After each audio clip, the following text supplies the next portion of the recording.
musicals have you liked since Hollywood stopped making musicals that were pretty consistently good?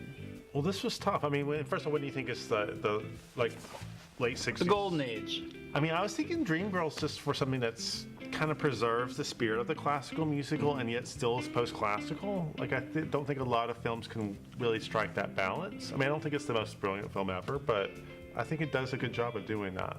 Really? And you're not buying Well, it. is this sort of bloated and like the narrative isn't that interesting, and yet it goes on for like 2.5 hours, and it's just sort of all in the spirit of the classic Hollywood musical, though. Well, it depends on the classical Hollywood musical we're talking about, like the more kind of unpretentious 30s ones by Ernst Lubitsch, or like a lot more lighter. I feel like we're way past we're way past, you know, the 30s golden age. I think we're talking about the Sound of Music era, maybe. I don't know. yeah. Loved Once, Oh, was that good? and I love Chicago actually. I thought Chicago was great. I thought it was really interesting. Yeah. I like Chicago. I liked, I finally saw Pennies from Heaven with Steve Martin. That's Pennies really from good. Heaven is I great. thought that was great because I thought it was going to be really like dark and pretentious, but it was actually not as much as it could have been. So Well, I think the BBC version's a little darker. yeah, yeah.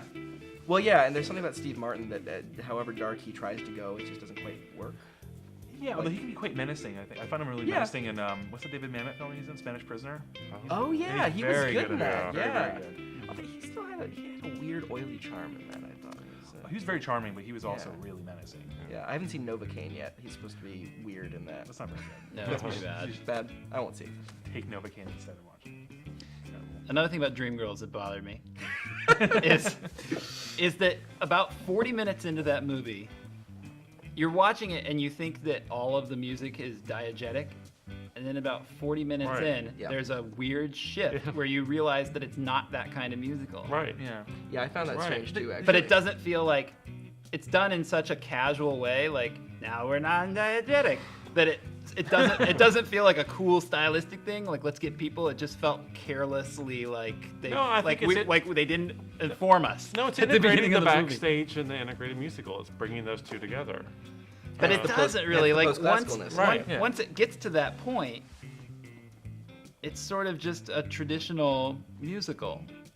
Not exactly. Yeah. I think it finds a weird middle ground, and I think that having the "And I'm Telling You" centerpiece work as well as it does, because to see it and for it to really work genuinely in that film as the centerpiece, and like actually revitalize the song genuinely, and like throw it back into the like mainstream consciousness after it had kind of finally flagged, you know, after the 80s, you know, through the 90s. Yeah, I experienced it the first time around. Yeah. FYI. Yeah.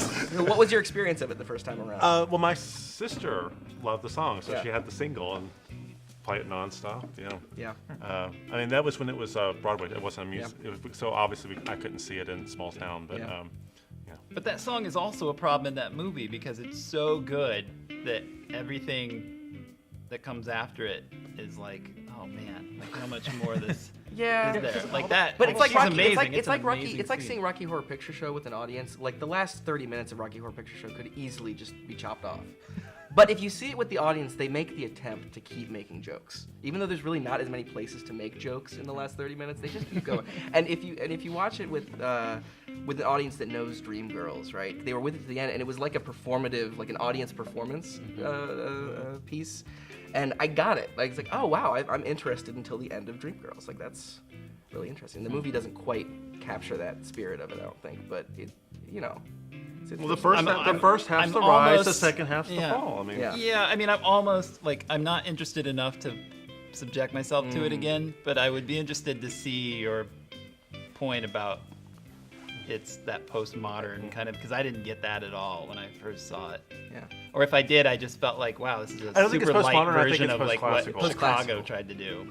Yeah.